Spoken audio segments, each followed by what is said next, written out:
alaba yeteekako yekka bannange.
mbaniriza akayimba ako nkabaweereza.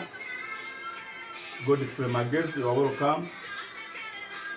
Kayimba ako nkabaweereza mira mukama Yesu kama kulwa mabaka muganda wange Dumba. May God bless you.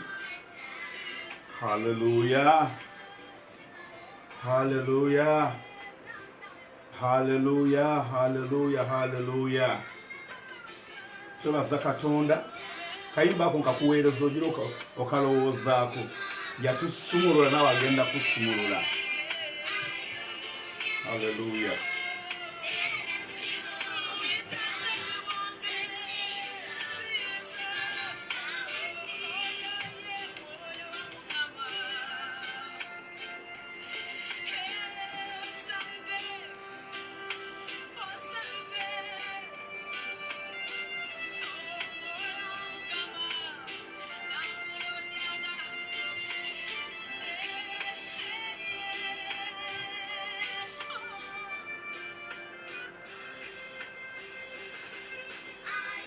Kalanzi nsanyusa okukulaba. Kitaffe nkwebaza olw'akaseera kaffe Yesu, omwana wa Katonda omulamu akola ebyekisa era akola eby'amaanyi. Nkugulumiza nkuddiza ekitiibwa kubanga oli wa kisa bulijjo. Teyafuna gwe newankubadde akwenkana. Kyeva nti Yesu buli muntu yenna Mukama gw'okyasindika, gw'okyaleeta, n'oyo anaatera okutuuka, n'abo abatuuse leka baweebwe omukisa mu linnya lye erisinga amannya gonna era Yesu Kristo omwana wa Katonda omulamu. Fana tugambira wamu abali eyo nti amiina era amiina. Katonda afuga amawanga n'ensi, ebitonde ebiramu ebyewalula n'ebyo ebibuuka ebimera. Katonda asigala nga ye Katonda. Muganda ni Magezi, tova mu katebe ko tuula. Tutuula Magezi tuula. Muganda wange Dumba tuula. Muganda wange Kalanzi tuula. Gwokyalyayo welcome. Gwokyalyayo welcome tuula tovaawo. Olwaleero mwenna abantu beetaaga mu service. Ate nga tubeera mu church nitugamba haleluya amiina. Se amen. Tugamba haleluya damu amiina. Menyera Mukama waffe Yesu ng'okozesa comment. Baako omuntu gwokola ki kamba kwegamba gwoweereza. Baako omuntu gw'oshayalingira. Menyera Mukama waffe Yesu. Elizabeth you are welcome. Katonda akuleese mu budde bukyali yeebale. Tukomyewo nate nga bwe twayogedde okuva ddala leero lunaku lwa mukaaga twatandika lwakuna ne yesterday Friday. Today is Saturday. Twebaza Katonda olw'oluganda Amos omulimu Katonda gwamukozesezza n'asobola okuweereza gye muli. Njagala kusabira essaala nti beera online tovaako. Kyobola nti musati no church teziriiwo. Nga obeera serious ng'oyingidde mu service n'otosagaasagana n'ototunula eri n'eri n'eri mugana nge padde kaweesi bwotyo bw'oba okola yita ne mukyalawo n'abaana bo kubanga samoni yaffe gye tulina olwaleero si yakulekera muntu mulala wabula yo mu linnya erya mukama waffe yesu. Nzize mbagamba ntakera nga mbagamba nti coronavirus agenda kugenda, setaani oba ayagala oba tayagala. Ne coronavirus kyekintu ekikusanze abamu kati ŋŋanze kinsanze erina emyaka 43, abamu kibasanze mu myaka 25, abalala kibasanze mu myaka 12, abalala tulinyumiza banyumize, abalala kibasanze mu myaka 7, abalala kibasanze mu myaka mingi nnyo. Okitegedde mu mbejja Edith you are welcome. Kati nti so wekijidde tutegere ekintu eki si ye challenge gy'osoose okusisinkana mu bulamu bwo, ekyo tukikkirize. To be sincere, okay? Nawe njagala wejjukanyemu mwana wange zaamu olina ebintu ebize bikusisinkana naye ng'obisomoka ng'obiyitamu ng'obisomoka ng'obiyitamu. Naye coronavirus kyendabye mu mugongo gwe si kisoomooza busoomooza ekyazze kiyitewo kikuleke, wabula kisoomooza ate ekyazze okukuleka osigale ng'oli mulamu, wabula ng'obulamu bwo nga buzze wansi, obulamu bwo nga tokyasobola kwolesebwa. Coronavirus yazze okusaasaanya, coronavirus yazze okutta ebintu bisatu. Gwe kennyini nga togondedde mateeka ga gavumenti n'abasawo agenda kukutta. Ng'amaze okukutta amaziika go, oh haleluya, amaziika go nawo gennyini gafudde. Ekitiibwa kyo ekyali baddewo mu kuziika tekisobola kubeerawo yadde naako, nawe kennyini ng'ofudde. Sikoma ku ekyo ekirala kwegamba nti bw'oba ofudde mu kiseera kino nti era kigenda n'ebyobusika eby'abaana bo. So coronavirus tuli mu kulwana, twebaza gavumenti, President Museveni omulimu gwakoze n'abasawo tumulabira kana ayongere okumukozesa, ne tutegere nti waliwo gavumenti ebintu byeri mu kukwatako nga yo gavumenti ng'emaze okuwangula erina byeri okusobola kukwatako ng'okugeza tegenda kufunira mukazi mulala tinga gavumenti bwe mwafuna obuzibu ne mwawukana ne mukyalawo tukuleetedde omukazi wuno embooko embalagaze. Mwana wange nga bwe wali nti coronavirus twamulaba nti otyo, abaana bo nti otyo, baabano tubawadde amagezi ag'okusoma. Oba si ekyo tukuwadde poloti ya bwereere, oba si ekyo tukuwadde emmotoka ya bwereere. Eki ne bw'onooba olina omulimu, mmotoka ya mulimu bwe gunaggwaawo ojja kugyezaayo. Ne bw'eneebeera nnyumba ya mulimu era ejja kukola ki? Era ejja kuddayo. Kati gwe muganda wange Kamanda, njagala kutegeeza nti ky'olina okumanya nti coronavirus teyazze buzi. Ne coronavirus ono tumukoze tutya? Oh haleluya!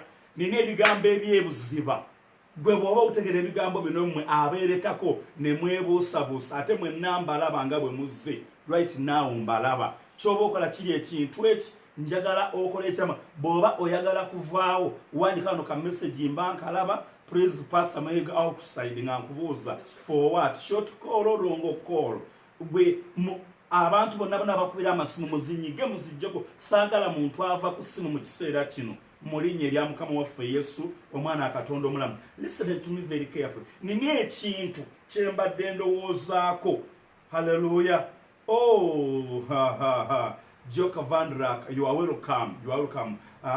The only thing today, I'm pitiful because you don't understand Luganda and I'm preaching in Luganda, but I know that the whole speak because I'm your son. It will help you to understand what I'm talking, but I love you, my mom.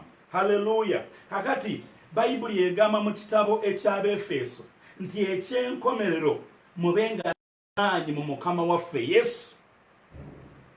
Mwambalenga ebyokulwanyisa byonna ebinaabayinzisanga okuyimirira eri enkwe zonna eza Setaani.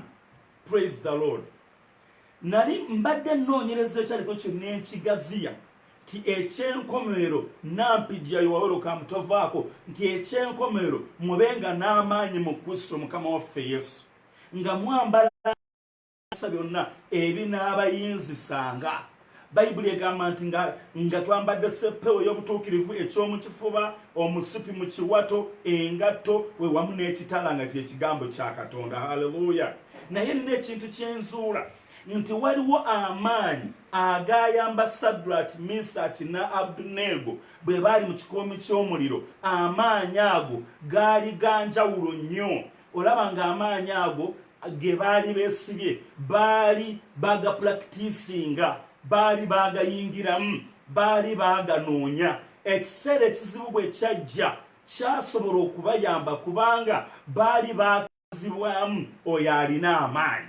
Kyova olaba Bayibuli egamba nti bwe baabasuula mu kikoomi ky'omuliro baagenda okulaba nga waliwo omusajja owookuna. Twagala balaga amaanyi aga Sadraki, Misaki ne Abeduneego lwaki baasobola okusavaivinga. Teebereza, kabaka Nebukadduneeza bw'aloota ekirooto kyali kikye, naye ekirooto kye yali aloose okussa, yaloota ekirooto mu kiro kimu oba kyali kya ddeeka 30, naye ng'abasajja bayagala okutta yabatrainingira emyaka 3. Abamu n'abateekamu scholarship ne bagenda mu America, abala Australia, anabatraininga ebyekikugu byonna. Naye ekirooto kya ddeeka 30 yali asazeewo kisse abagezigezi bonna. Listen to me very carefully, my friend. Njagala kutegeeza ekyo ky'oli weerabanga ekitono, naye okutuukawo ku ddaala ly'oliko amaanyi mangi nnyo Katonda gaakuteeseemu okuva ku bazadde bo, okuva ku ggwe ng'omuntu omu. Byozooyitamu, byozoopambana nabyo, byozoobuuka, ogwo omukisa gw'olaba oguli mu maaso go tegwagudde bugwi, naye ate Sitaani alina kapasite okugusaanyaawo mu ddeeka 15 oba 3 zokka. Kati netegereza mu kiseera kino nti Sitaani alina ekipangopango kyakoze okukuba ekya y'abantu, okuba emirimu gyabwe. Mbadde mpulira abasajja abatakisi paaka nga bali mu kulaajana. Takisi paaka tutegedde baagala kugirongoosa n'ekigendererwa kyabwe, balabika ndooza maybe baagala kugitujjako. Mukama waffe Yesu yeebazibwe. Ng'owulira nti beeraliikirivu. N'abagambye ono olunaku olw'eggulo nti waliwo ekitongole ekimu kyaluuzinze ba sponsors 1,000, kirina abakozi abasukka 5,000, babategeerezaawo nti 2,000 zigenda. Praise the Lord. Abantu bakozesezza omukisa guno, abantu bali mu kutwala ebintu by'abantu mu lugezigezi. Mukama waffe Yesu yeebazibwe. Haleluya, haleluya. So tusaba Katonda mu kiseera kino atubeere Katonda atuwa ekisa era atuwa amaanyi. Muwulize ekigambo kya Katonda kino, munyire Mukama waffe Yesu. Kati Bayibuli yetugamba mu kitabo ekya Yokaana essula ye 12, olwo katusome ku kyawandiikibwa. Yokaana essula ye 12, owulize bulungi bwegamba. Yokaana 12 olunyiri lwa 25 agamba bw'ati. Yokaana 12 olunyiri olwa 25 lugamba, katuve ku lwa 24. Ddala ddala mbagamba nti empeke y'eŋŋano bw'etegwa mu ttaka n'efa ebeera awo yokka, naye bw'efa ebala emmere nnyingi. Ayagala obulamu bwe bumubula, naye akyawa obulamu bwe mu nsi eno, akyawa obulamu bwe mu nsi eno alibusigaza. Owulira, akyawa obulamu bwe mu nsi eno alibusigaza okutuuka ku bulamu obutaggwaawo. Kati njagala owulirize, wano waliwo amakulu genjagala okutwalamu mu linnya erya Mukama waffe Yesu, omwana wa Katonda omulamu. Pastor Olivia Mbabazi, sanyusa okukulaba. Kama akwongera omukisa. Fabi Nisi, you are welcome. Nkusaamu ekitiibwa n'ennyumba yo. White, you are welcome. May God bless you where you are. I love you. Today I don't have an interpreter, so I'm using our our language here, Luganda, but we are in East Africa. You are welcome. I know the Holy Spirit will read you, and I know is going to tell you everything. Hallelujah. So, ono musajja agamba nti buli muntu yenna bw'abanga agenda okubeera omuntu tugeze nga empeke y'eŋŋano bw'ebanga tesuuliddwa mu ttaka muli n'evunda bw'emala okuvunda olwo nejjayo kali akantu ak'omunda. Mu kiseera kino buli muntu yenna mpuliriza, njagala ompulirize bulungi, twateeseteese okusiiba n'okusaba. Kino kye yazze okukola, yazze okukuba essanyu ery'omubiri gwaffe, najja n'okkuba obulamu bwaffe obw'omwoyo. Era bamwe n'abamu kyegendereza abantu abasinga obungi mu kiseera kino muloota ebirooto ebibi nga bingi. Nkubiddwa abantu mu kiseera kino abawera 7 abataatugibwanga mizimu egyali gigenze nga gyafunye access. Lwaki? Nti temukyasobola genda mu kyaki. Ate mu kiseera kino muli nnyo ku social media kwe muteesa obwongo ku coronavirus agenda. Naye gwe omanyi kye bayita okuggalawo emirimu gyonna. Liigi za Bulaaya zonna ez'omupiira ne zitazanyibwa. Omanyi ssente ziri mu kufa. Juzi nali ngezaako okusabira amawanga, nensabira America, nensabira London, nensabira ki. Oh, Reverend, you are welcome. I respect you. You are my brother in Jesus Christ. I respect you. Wuliriza, kyekyaba omusajja n'atuma n'atuyita embwa. Njagala bategeeza mwenna abampuliriza. Gavumenti ez'abazungu nga zaavudde mu Uganda ne zirekera okutuwa obuyambi. Waliwo obutongole, waliwo obusomerosomero, waliwo n'amakanisa, waliwo n'obugundi obuli awo, bu orphanage. Simanyi bano bannamwandu, njagala kutegeeza ebitagenda kuddamu kuyimirira. Naye ng'omuntu oyo abadde alabira bamulekwa oba muyaayo oba mugezi, tulina abalala nga bo mazima ddala Katongole emusanyusa okukulaba. Buli muntu ajja ku online bw'oba oyagala okuovakaminga embeera eno nga tekuteese wansi, muve mu muzannyo gugojja n'ovaako n'oyitawo n'olingizaako n'oyitawo, beerawo kuba ngenda kusaba naawe ate ina ebigambo eby'okusomosa. Wuliriza, ayinza n'okubanga omuntu oyo ng'abba bubbi ssente wabweru ng'azibba, ng'akozesa olukujjukujju n'azibba n'ataziteeka mu bannamwandu oba mu bamulekwa, wabula abantu abamwetoolodde omuli famire ye ne gye ziraga nga waliwo abantu nga 20 abasavayivingira ku ssente ze ezo. Kayiteebereza ekitongole ekimu kye nategeddeko kyaggadde kyafiddwa basponsa 10, abalala baafudde bufi, abalala ffe tukyalina ssente. Kati ekitongole ekyo ne kigamba abakozi tugenda basalako, n'oyo asigala badde afuna 5 afuna 3, kati gwe weesalirawo. Kayiteebereza oyo n'abaana be n'abaddawo. Waliwo amasomero kagabire ga gavumenti, amalwaliro, churches. Wano mu Uganda tulina church nga tulina TV, tulina radio, nga tulina church nga nennanga just bwefe peesa ssente ziva bweru. Praise the Lord. Waliwo abaali bagenda okwanjula ne kufiira fene kamuli gye tuli. Tulina omusajja mulema yayogereza omuwala n'amukkiriza atambulira wansi. Okwanjula kwali kwa wiiki eno ne kwongezebwayo. Embaga ye naye akubeerako abazungu nabo bagenda kumusponsalinga bajje babeere ku mbaga, tebasobola kujja okwanjula. Omusumba yasaze owa church akwate pikipiki, akwate akabaasa akatwaleyo, embaga nga ne reception nange nali musuubize emmotoka. Ekyo kyafudde ekitiibwa tekiridda.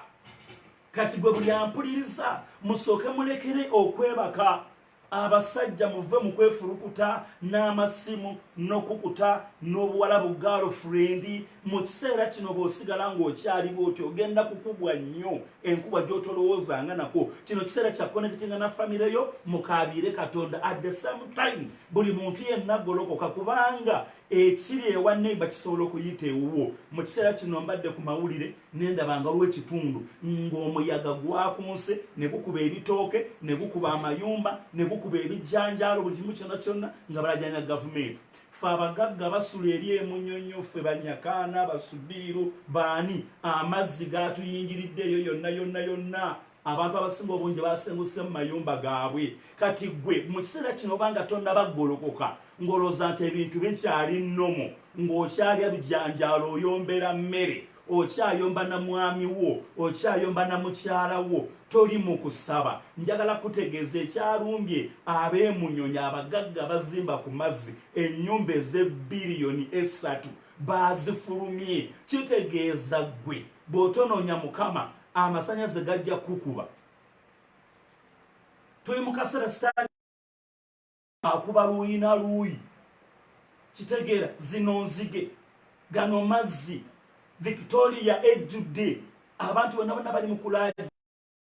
Kitegeera omunyonyi abantu abanaku abazimba okumpi n'ennyanja nga agase nabuna kutalina wakulaga, talina ssente zisasula. Kati gwe togamba nti nze ndi ku lukalu gali nsanga wanneesiimye. Kati ate omukazi omu agambye nti babadde bakeera mu nnimiro buli lunaku ne bawummuliza okwo obulamu. Bye babadde balima byakubiddwa ne balaga embaale ettaka kumpi ekazi 150 bazze ne bakoona amayumba gaabwe ag'eki ekiro. Twegamba ensi eri vice versa. Kati ffe abaana ba Katonda mu kiseera kino tulina okwennyika mu Katonda, tulina okusaba, tulina okusiiba. Bayibuli egamba nti ensigo empeke y'eŋŋano bw'etegwa mu ttaka erina okugwa mu ttaka n'efa. Bw'emala okufa efa kiri naye omwoyo gusigala nga mulamu. Njagala kutegeeza nti waliwo abantu, njagala kutegeeza amazima amatuufu, waliwo abantu nga bwe mulaba kati emmotoka bwe zitatambula nnyingi mu kibuga, eno lockdown ng'emaze okugenda, abantu bangi bagenda kutambula takisi tazirina, omuntu ayingire ekibuga akole akomewo nga talina. Naye maanyi ki agagenda otuyinzisa okuyita mu bulamu obufaanaganako bwe butyo? Bayibuli kati no mwambalenga ebyokulwanyisa ebinaabayinzisanga okuyimirira mu nnaku ezifaanaganako bwe ziti. Ngenda kusaba naawe mu linnya lya Mukama waffe Yesu, omwana wa Katonda omulamu. Praise the Lord. Kati n'agamba nti buli ayagala obulamu bw'okuwanga alibuzuula. Mu kiseera kino buli muntu yenna ampuliriza ke kaseera ak'okuggyako ku ssimu yo. Haleluya. Lubega weebale kujja. Ke kaseera ak'okuggyako ku ssimu yo eveeko ogiteekeko papasererwa puroguramu. Ogamire n'okulaba kitaakufe bwe mbanga sinze nkunyumira ennyo ng'oyagala mulala omuteekeko naawe kennyini mu kiseera kino okakkaneko mu maaso ga Katonda omugambe Mukama oŋŋamba ki? Nkole ki mu kiseera kino? Kikiwa kimbagamba bino abooluganda nti gye tunaakoma okusaba n'okunoonya Katonda mu kiseera kino abantu abalumbiddwa kuba tusaana abadde abamanyi tobadde ogenda mu kyaki ne bakukuba ekigambo ng'omwami waakumenya omutima n'oteerera. Kati mu kiseera kino omwami ali awo wafuuse nga Justin ekisiimulo olinga biyenje, kyayagala kyakukuba ekigambo, mukyala we kyayagala kyakuteekako. Gamba tewali mirembe, tewali mirembe. Mu kiseera kino buli omu njagala basaba bassebo ne bannyabo abantunuulira namwe banasinkana akalembe kano akatambi kano, genda ogule emirembe ogireete mu nnyumba. Kale sooka olekere okugula emmere naye sooka ogule emirembe. Mukyala wo, abaana bo, mwami wo on'abaana bakufunemu emirembe, leka bakuyonkemu emirembe, leka batule ku maviiviigo nga kuliko emirembe mu linnya lya Mukama waffe Yesu. Tone Jesu, you are welcome. Nkusaamu nnyo ekitiibwa mu linnya lya Mukama waffe Yesu, omwana Katonda omulamu. Listening to me very careful. Yonna yonna y'oli ng'oli mukundaba kaakati. Bayibuli egamba nti waaliwo abasajja Sadraki, Misaki, Abedunego ne Danyeri ne bagenda ku kabaka n'agamba mulonde abasajja abaasoma abategeera tubatongere obatraininga mu mpisa zino ez'Abakaludaaya, tubakugule basobole okuweereza bulungi mu maaso ga kabaka. Emyaka 3 nga tubalisa Sadraki, Misaki, Abedunego ne Danyeri ne bagamba ffe tetujja kulya ku mmere ya kabaka. Bwe baali basiiba baali tebamanyi bo ekusiba kwabwe intention yaabwe yali nga baagala bafune favor. Ekyo kimu nga waabwe baleme okugwa. Ekirala baali baagala okugaggawala babeere n'emirembe, ebyo bye baali baagala. Naye mu kusiiba kwabwe mwalimu ebintu byali bisatu ebyalimu amaanyi gaabwe ag'okubasitula. Ekisooka, mwalimu okusinza Katonda waabwe nga tebatidde. Babakwate ng'ensi yonna eraba, babasuule batidde. Oluvannyuma Katonda alabike mu bo abana. Kyekyabawa amaanyi. Fasting and prayer. Praise the Lord. Omaze ebbanga ddene bayagala na kusiibanga walemwa emirimu gya ekisiibo kituuse.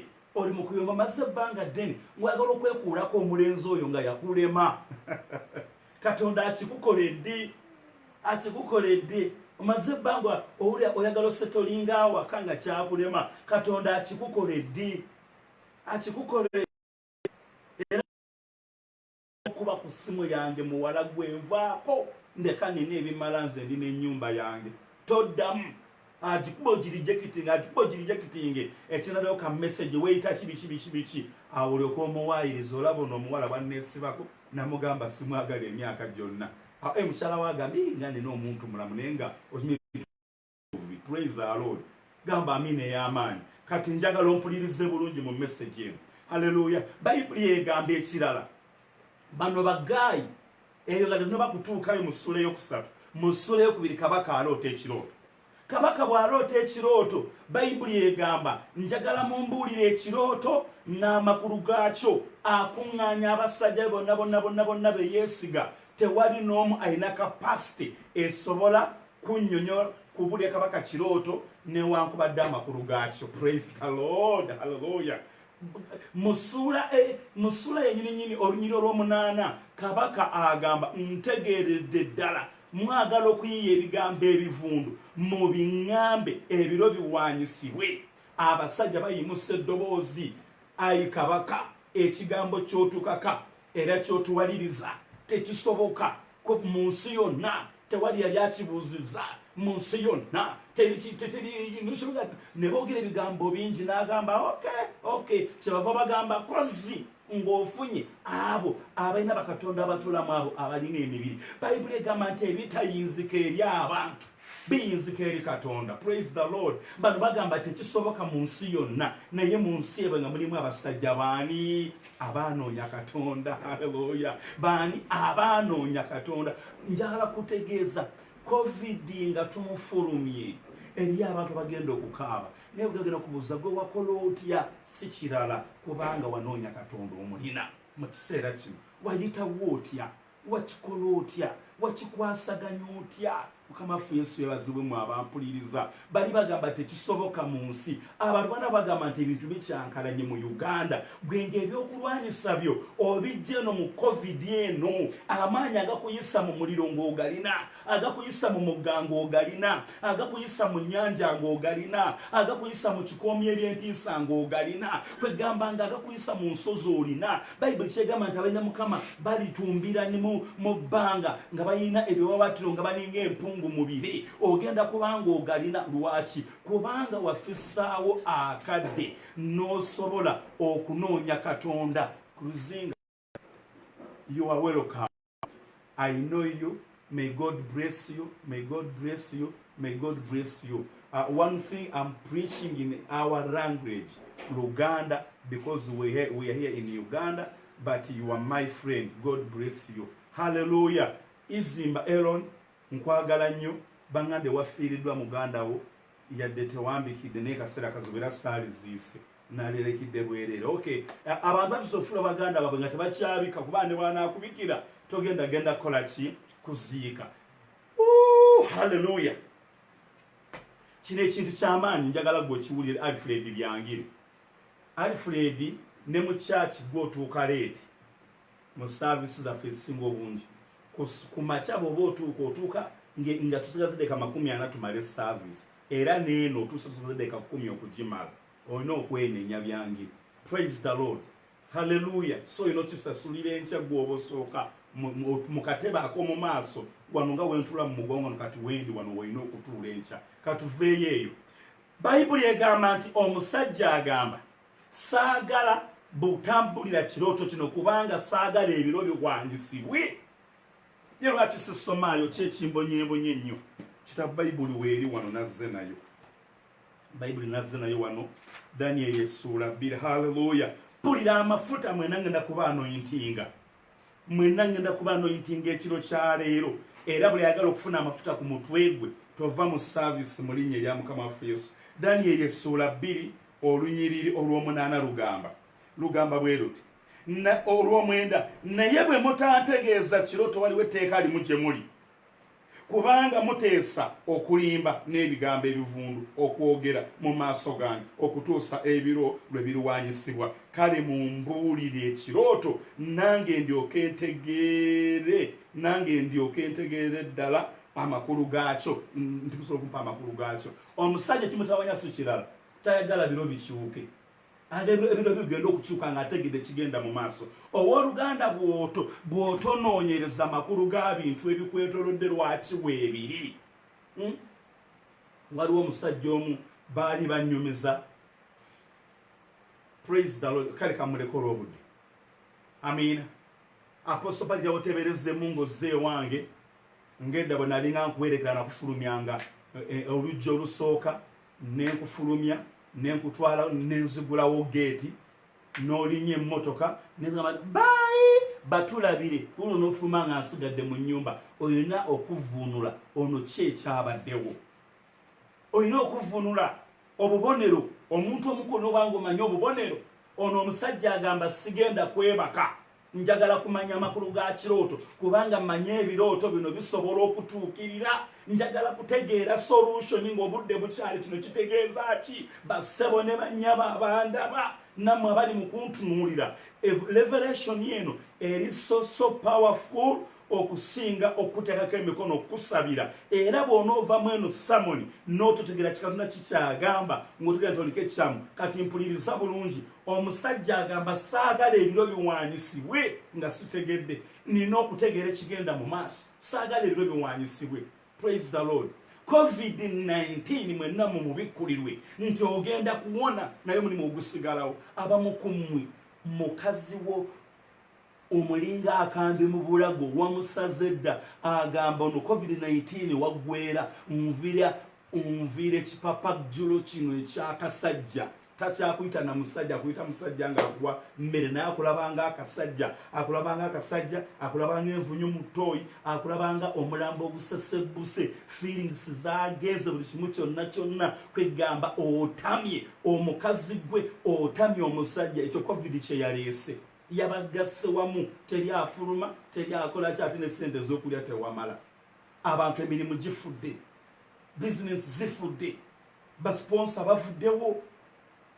Amerika yagambye tegenda kuddamu kukkiriza guno omwaka okutwala abantu. Buli mwaka Amerika ebadde ewa abantu omukisa oba milioni 5 oba mitwalo emeka n'egiyingiza mu nsi yaabwe. Ku guno omulundi agambye tebayingiza kubanga nabo baaluzinze milioni 2.2 abantu abatali mu kukola. Can you imagine? Milioni 2.2 tegikola, tegirina mirimu, nabo balaajana baagala kukuuma mirimu gy'abantu baabwe. Kitegeeza nti mu kiseera kino ne bw'ogamba nti ogende Netherlands, ne bw'ogamba nti ogende mu Amerika, oyinza okuvaayo nga bw'ogenze. Ezo ne zonna chances ziyinza okutwala emyaka nga3 gw'okusobola okuddamu kulikavalinga owone. Waliwo kyaki ayo mu byalo situation eno oyina okugimanya etegeeza ki. Era nja kutegeeza mmwe abatamanya ti Katonda bwe yampa ssente zino nali wakuzigulamu kapoloti, nali wakuzizimbamu kayumba n'otosobola kuvunula situation eyo. Olwaleero olina ebintu by'ogenda okwejjusa naye nga tokyasobola kubikomyawo. Ekitewanya Nebukadduneeza agamba saagala embeera etuuke. Shadraka, Silver, gwe gwokuba ennanga mu kyaki naye waakatuuka. Can you imagine? Saagala eno embeera etuuke mu maaso gange nga sikyasobola kugitayiza. Kyova olaba nti mu ssuula ey'anamwemu Falaawo bwe yaloota ekirooto, ye Mukama n'amuwa okumanya ekirooto nga takimanyi, yanoonya akivunula. Bayibuli egamba nti Yusufu yali mu kkomera ng'abasajja bamala emyaka 2 ne bamuyita n'avaayo. Yusufu n'avvuunula ekirooto. Yusufu bwe yavvuunula ekirooto ne bamubuuza tukoze tutya. Lwaki? Omusajja yanoonya amakulu ebiro biremu okuwaanyisibwa. Abooluganda mpulira nga nze nina ennaku mu kiseera kino. Omanyi ka njogera enjiri n'amazima gaayo. Bwe twagenda emukono ne we twogera olwaleero, mukono yasirikiramu more than 400 millions. Mbale n'afiiramu sente sukka obukadde 2. Entebe n'efiira obukadde kumpi nga 15. Singa namanya tuzikola mu leediyo ne tuzikola mu TV. Nze mbeera ku TV ne ku leediyo n'olenga bapasitali boogera mu sizoni eno siri eddagala eri abantu. Ng'oli pasita ayogera, opasita n'akwata leediyo yo ba TV n'ayogera ku bannabbi ba bulimba. Eno ssaawa si bannabbi ba bulimba, atagamba tegeeze bannabbi ab'obulimba abatuufu tebannaba kujja. Abo tebannaba kujja gye bali bagenda kujja ng'olugalo no bwoti nga lusitula omuntu mu bbanga ne lumuteeka wali n'abalonde bagwe banaabajja bakyali bayaayi baffere. Bannabbi bulimba tebannaba kujja muteerengiyo. Mulekere okuba bipurogulaamu. Lwaki bukati buli pasita ayogera kwonoona munne, teri ayogera nti alumirirwa Yesu. Buli omu ayogera yeekuŋŋaanyize. Ekyo kyekiriwo mu kiseera kino, kyekiriwo. Teri ayogera nti alumirirwa Yesu.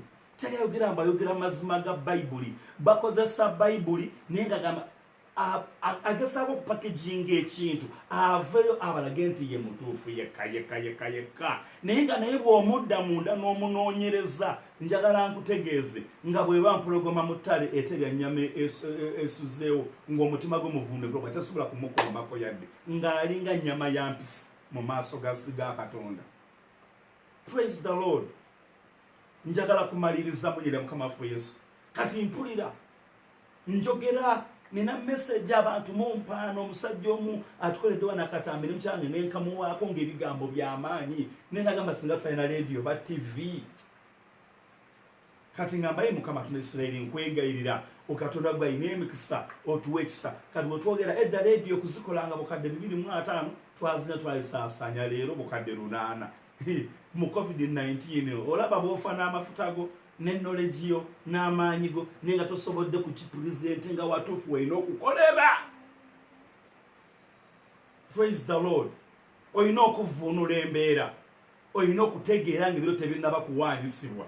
Abasajja 2 Yusufu agamba njagala mbulire ekirooto. Yusufu yatuuka okusimulula omusibe, Falaawo yasimulula omusibe mu kkomera lwa kintu eki agala mubuulire ekirooto. Ne bamuleetanga ebirevu bimuyiseemu yenna enviiri zisuusumadde nga yenna ne bamugamba musoke mumulongooseeko bannange naye oyo amanye ekirooto oyo. Ebiro ne bwe binaayita batya ng'ensi ekwerabidde ng'ozise Katonda gw'oli mu kunoonya omulamu agenda kukuggyayo akusomose. Waliwo abantu abagenda okufa mmwe abaasoma nga mwina masters ne ziddiguli abali temwina mirimu mugenda kugikola. Waliwo okuweebuka okugenda okujja wagoba abantu banoonya abeesigwa. Kati gwe mulokole yingira wala mu Katonda mu linnya erya Mukama waffe Yesu. Ssebo omusibe baamujja mu kkomera lwa kintu eki kuvvuunula kirooto taagala ebire biwanyisibwe. Yusufu n'agamba ente 7 ze walabye engimu kitegeeza emyaka 7 egy'okulima egy'amaanyi ekyo. Ente 7 ze walabye enkovu kitegeeza enjala. Ebirimba 7 ebigimu kitegeeza emmere. Ebirimba ebikovu kitegeeza enjala. Kati tukole tutya gitusitookinga emmere? Can you imagine bwe baamanya ekirooto baagamba tukitegere ebiro nga tebinaba kuwanyisibwa. Misiri n'egula emmere n'egigula Palestine, n'egigula mu Isirairi, n'egigula Jordan, n'egigula Saudi Arabia, n'egigula amawanga gonna kubanga bo baali tebaafuna kumanyisa. Enjala n'ebaluma. Misiri n'egula emmere. Abantu bagamba bw'oba oyagala emmere, akatale k'emmere akalungi tekali emmere akalungi kali Misiri. Naye nga Misiri yategedde ekyama. My dear my sister, olunaku lulikya mu biro bino bye tugendamu nobeera nga gwe mununuzi weewammwe era nga gwe muyambi weewammwe. Muganda nkasanga ki nsanyusa okukulaba yadde okeereye n'ateeka subi okeera nnyo mu saaviisi. Muganda wange sister wange Betty nsanyusa okukulaba mu linnya erya Mukama waffe Yesu kati ndi mu kumaliriza. Kyenva njagala okugamba bwe nti gwampuliriza mu kiseera kino. nti covid ali mu kutta ebintu bye tulwaniridde. Dawudi yazimba obulamu ng'ali mu mukono gw'omukazi batuuse n'okumwerabira nti mwana waabwe.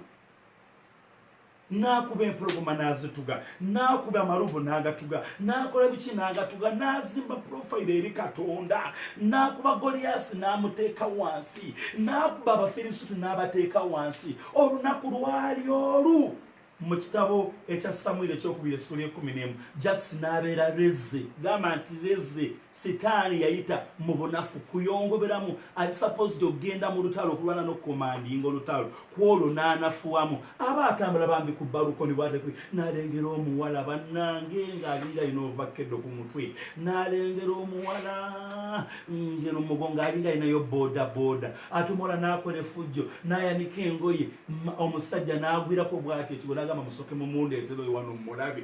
Bayibuli yegamba ne leero nekimwanikibwako ng'omwenzi, omubbi, omutemu. Njagala kutegeeza Sitaani osobola okubonaabona emyaka 3 n'okola by'okoze, n'akozesa akadooti katono ke basuula mu seppiki y'amatempe kemu ey'omunnyo, ye coronavirus. Nze coronavirus agenda kunkwata n'abaana bange kubanga amateeka nagagondedde engalo nzinaaba, buli lwenkomawo naaba, ne bwe mba nva mu tooyi naabirawo, n'abaana mbagamba munaabe, sanitizer nazo zonna weeziri. Nze njagala nnyo okwata mu maaso n'okubirevu mbiwe emanyo biweweeta bwenti nga musumba Keni, naye kati sikyabikukwatako, nsaagala kufiira bwereere. Kati coronavirus tagenda kunsobola agenda, naye mpulira waliwo ebintu bye sitegeera bye neegengedde. I myself ngambiraba sibitegeera. Tuli mweralikivu, tulina essomero tetubitegeera, ffe tusula emunyonyo tetubitegeera, ffe tulina kyaki ebintu biri awo. Kati tulina kusaba mu mbeera efaanagana bwetyo Katonda akole ekyamagero, mu mbeera efaanagana bwetyo gweyitewo mu muliro, mu mbeera efaanagana bwetyo gwe mu mazzi oyitewo. Tolowoozanga gwolaba gwe muwala gwali awo oyina entumbu ennyirivu bweti, kitaawo akuteesemu ssente osomye, naye okudibaga obeere housewife ate ng'osula ku muzigo teweetaaga kirala, kwebaka na musajja akulijja olubuto olwokootegeere.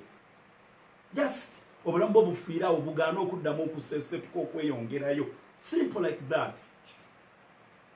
Katono nnyo atika bweti mu mawulire yokka emala okuteeka byonna by'ozzooguluba nabyo mu butagasa.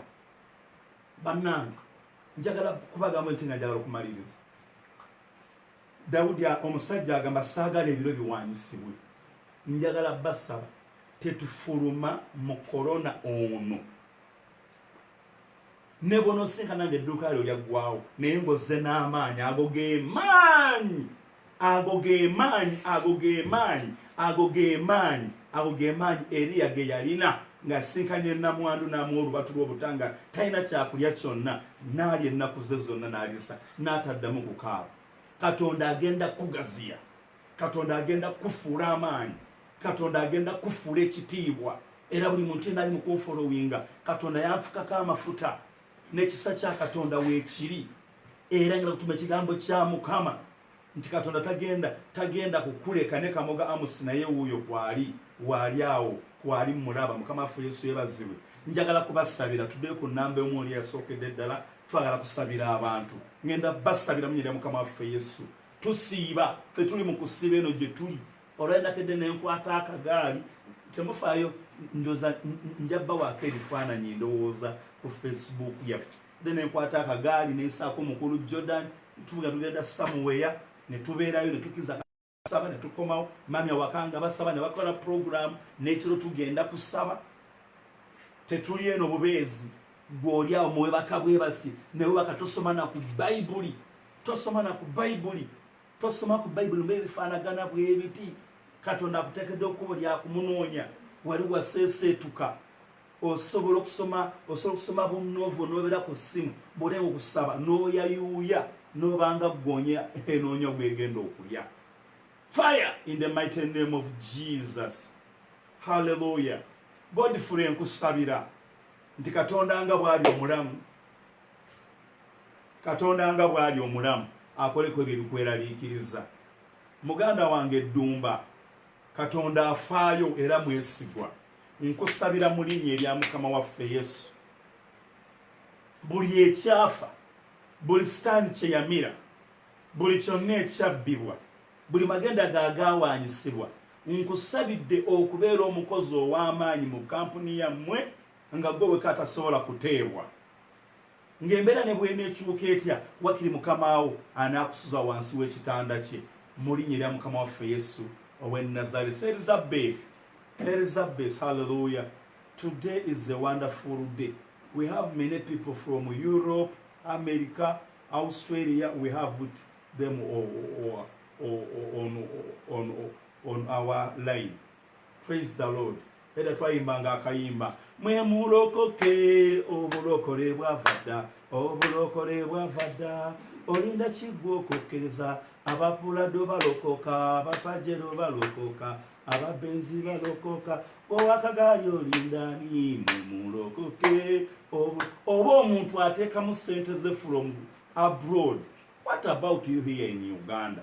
Teekamu sente tusobole okukusabira mu Mukama waffe Yesu. Kalanzi, ntume ekigambo kya Katonda, ntume ekigambo kya Katonda mu mafuta ag'essaala ez'obunnabbi.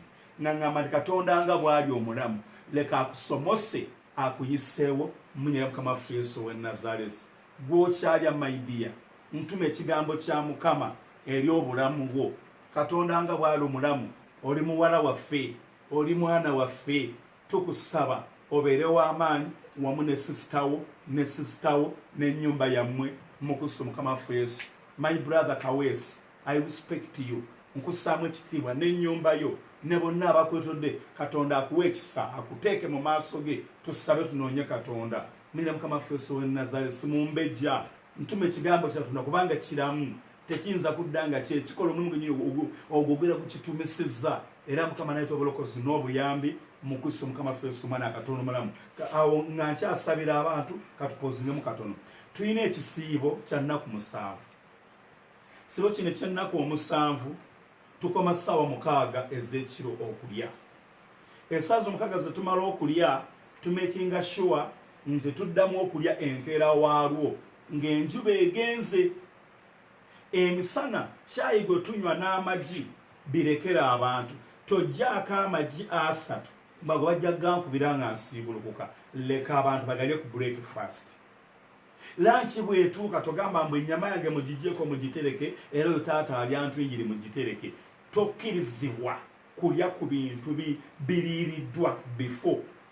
Then okusibuka bwokubanga ng'amazzi ge galiwo, ekyo ky'osiibulukukirako. Ekyo ky'osiibulukukirako. Ekyo Daniel, Sadraki, Mesaki ne Abedunego kye baakola. Okusiba kubeera kwerumya. Okusibuluka kutuuse nno mukwano gwange. Amagi, ovakado, obummonde, omubisi, yogati, buli kimu kyonna n'osooka n'okuba wano awasooka egiraasi z'obutunda. Emmere beenetera okutuuka awo, yogati ne bamuleeta. Olumala bw'oti emmere bw'oti bweppa, n'ozzaako obuwaatiro bw'enkoko buno. Nkulaba awo. Olwo nno ekiro n'okubaka nga ofuluuta ng'olinga tulakita zino zimajjegere. Okusiba bakiyita kwerumya. Bw'oba musajja, abantu nga bw'ogula emmere awaka ku bintu bye balya, bigule, togaana okubigula kubanga mb'oli mu kusiiba. Awo ojja kuba tosiibye. Ffe abalokole tetusiiba ng'Abasiraamu. Nti kandye nga nsiibulukuka neekatankire ekiro nsiibe, obeera okyusizza mu ndya. Bwe tubeera tusaba nga tusiiba, nabawadde ebyawandiikibwa 2. Esogera nabawadde ekyawandiikibwa ekya Danyeri essuula esooka, nembawa bassekabaka, nembawa Danyeri essuula esooka, nembawa ne Danyeri essuula ey'okuna. Ebyo bitugenda okusabiramu mu kisiibo kino mu linnya erya Mukama waffe, nti wabeerewo abantu abeewaliriza abagenda okugaba. Twebaza Katonda nti olwo sisitoomu ye yatuweereza n'agaba. Era ekiro abamu kubampulira, ekiroza abadde ssaawa nga 5 kye yatuweereza n'engabirako abantu 5 ne kiggwaawo nakigabyeko nakiro nakubye essimu gundi essimu yo n'omulala yina bwagamba nti musumanze kampeereze ontuusize yonna gye kigenda nja kukikola ezifiseewo netuzigulamu obuwunga era ne tubutwala ewalala tuli faithful mu ekyo kati gwe togamba nti gavumenti yatuganya okugaba gavumenti oba yatuganya okugaba gavumenti tendanga notwala kiro ya sukaali eri gwe kyoba okola neighbor waawo yitawo ogimusuulirawo ekiro ya sukaali ogimuwe kubanga olina ebigendererwa ebirungi sekisiibo kino kigabiremu noonyayo saddaka yonna gy'owulira gy'osobola okukola okubaako gwowa zaamu tuma ekigambo kya katonda mu linnya erya mukama waffe yesu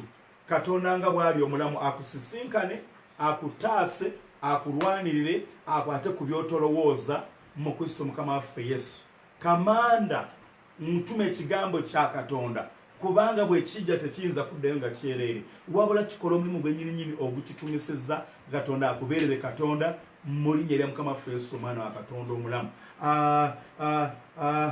Jock Van Rack, in the mighty name of Jesus, I send the blood of Jesus. I protect you with our angel from the heaven, that you will be fine and you will be okay in the name of Jesus Christ. Hallelujah. Tugenze ku mukyala gwe bayita Nampijja. Katonda nga bw'ali omulamu, leka akwetolooza ekisa, akusitule, akugolokose, akulwanirire mu linnya lya Mukama waffe Yesu ow'e Nazareti. White. In the name of Jesus, you will be white here on the earth, even in the heaven, in the name of Jesus Christ. Olivia, my sister, ntume ekigambo kya Katonda n'ekisa kya Katonda bikwetole Katonda akubeere Katonda ng'ofuluma era ng'oyingira kubanga asobola era alibeerawo bulijjo. Muka muganda wange Nisi, tume ekigambo kya Katonda, Katonda nga bw'ali omulamu oyo atalemererwa, leka abeere Katonda abasanyuse, abajjeko ebibuuzo mu Kristo Mukama waffe Yesu omwana Katonda omulamu. Reverend Yewu, tume ekigambo kya Katonda bwe kijja tekiyinza kuddayo nga kyereere, wabula kikola omulimu omutuufu gwennyini gubeera gukitumisizza, leka akikole Mukama, leka akikole, leka akubeerere Katonda, leka akwerage nti ye Mukama ng'ofuluma era ng'oyingira mu Kristo Mukama waffe Yesu omwana Katonda. Katonda yakola ebyekisa era yakola ebitenkanika, leka akusomose, leka akubeerere Katonda mu Kristo Mukama waffe Yesu omwana Katonda omulamu. Muganda wange Kasirye, omutume ekigambo kya Katonda ekisitula, ekiyamba, ekiyisa mu kaseera bwe kati n'obukuumi, leka bikwetooloole.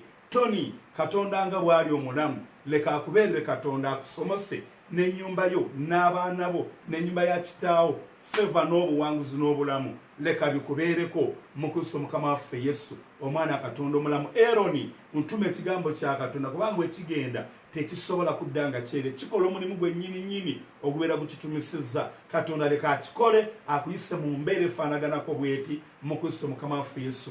Byangire, Katonda nga bw'ali omulamu akunyongereyo kalina endala entinda, akumpeerayo faamu Masindi. Katonda anyweza obufumbo bwo n'amagenda go mu Kristo Mukama waffe Yesu. Ntume ekigambo mu Mukama waffe Yesu w'e Nazareti eri Sadraki atuuse leeti ate nga mukubi wannanga.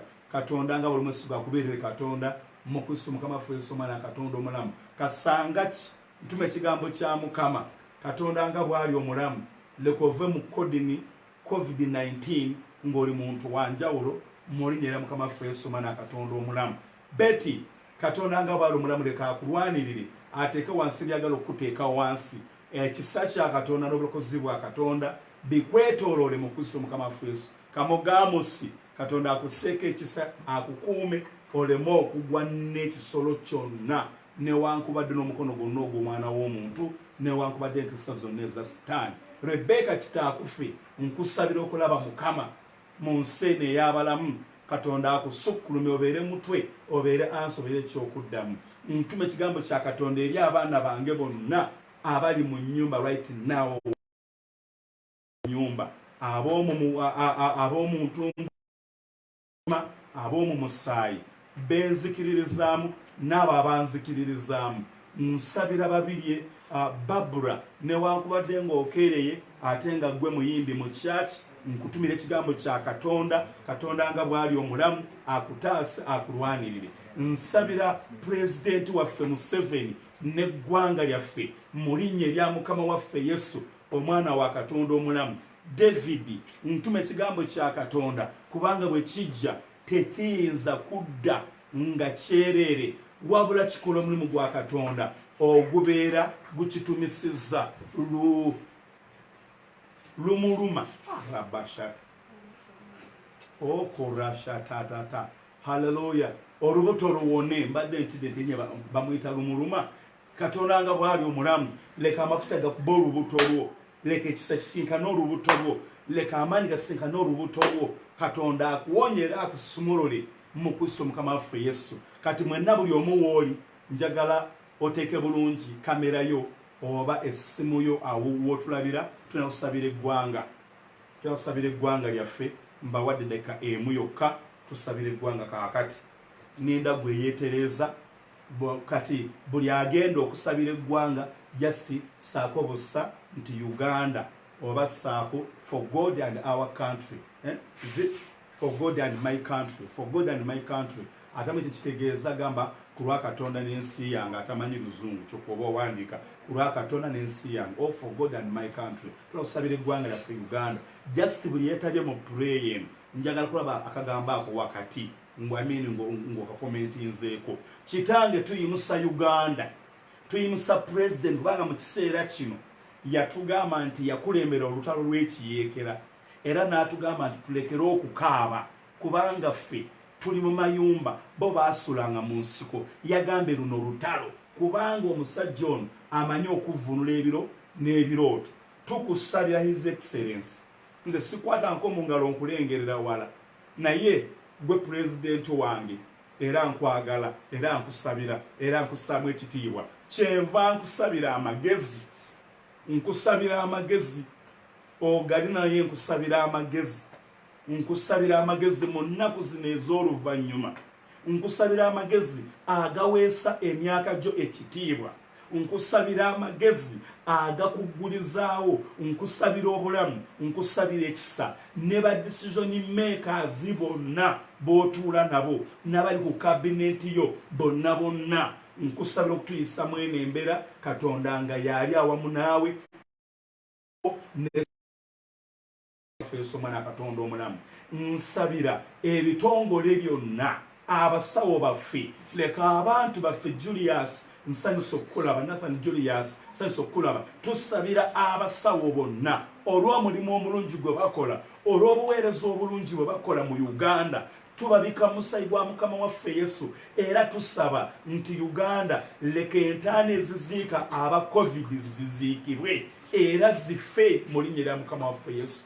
Tutuma ekigambo kya Katonda Australia, Netherlands, America, England. Tusabira Prime Minister wa England mu linnya lya Mukama waffe Yesu omwana Katonda omulamu. Tutuma ekigambo kya Katonda okuleetawo solution eri abantu bonna bonna abalwadde, eri abantu bonna bonna abali tormented, abafiiriddwa, abatakyalina ssuubi, abasiza ku mikka, abasiza ku bipiira ng'amawuggwe gaasirise. Katonda nakulabako nga nsabira omukazi eyajja nga bamuyita Topista ng'awunya bana kumugjamu n'abaana, ne musabira n'abaana nadda engulu n'azaala abaana nga n'ebbaluwa azirina. Twogera ku mawuggwe gonna Sitaani g'amaze okusiriiza, amawuggwe gonna gonna Sitaani g'amaze okubamu ebituli mu linnya erya Mukama waffe Yesu omwana wa Katonda omulamu. Tusabira wantu David, Katonda nga bw'ali omulamu, Katonda leka abeere Katonda ataasa, Katonda asumulula. Tugamba kabaka w'abakabaka ssebo, tuleka oleete obulokozi, leka oleete ekisa,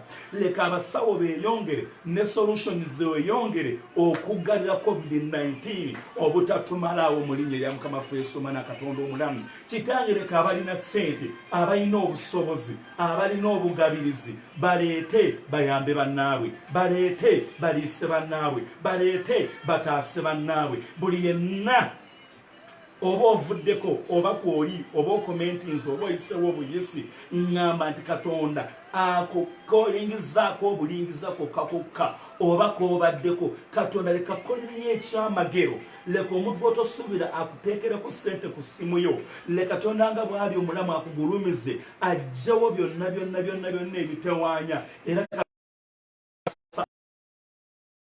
Nyinda yadde otuuse tumaliriza nkusabira obulokozi nkusabira ekisa nkusabira amaanyi Uganda tugizimbako olukomera n'abantu baffe leka babeere balamu abasumba baffe babeere balamu ebiro nga bikyuka leka tuwaguze leka tuyitewo leka tusomoke tusabye nga tukkiriza okuyita mu linnya erisinga amannya gonna erya Yesu Kristo omwana wa Katonda omulamu olunaku olw'enkya ku ssaawa enkya Sande mutwegatteko mu service ejja kuba y'amaanyi ssaawa 5 zennyini ejja kubanga etandise nkusaba gwe n'ennyumba yo ne mukyalawo n'abantu bo likinga buli muntu yenna abadde ku online kubirayo abantu 10 mikwano gyo kubanga enkya nina prophetic service ngenda kusaba n'abantu tuyina kusabira essaawa 2 nga tusabira busabizi bantu buli agenda okuyita ku layini yaffe n'akomentinga tugenda kuteeka mu maaso tuna tukusabire enkya Sande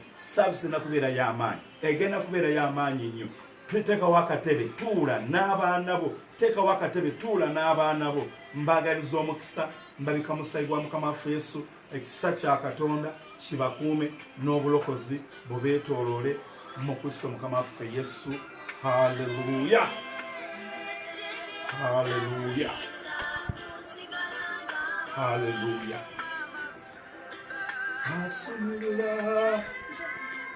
Hallelujah.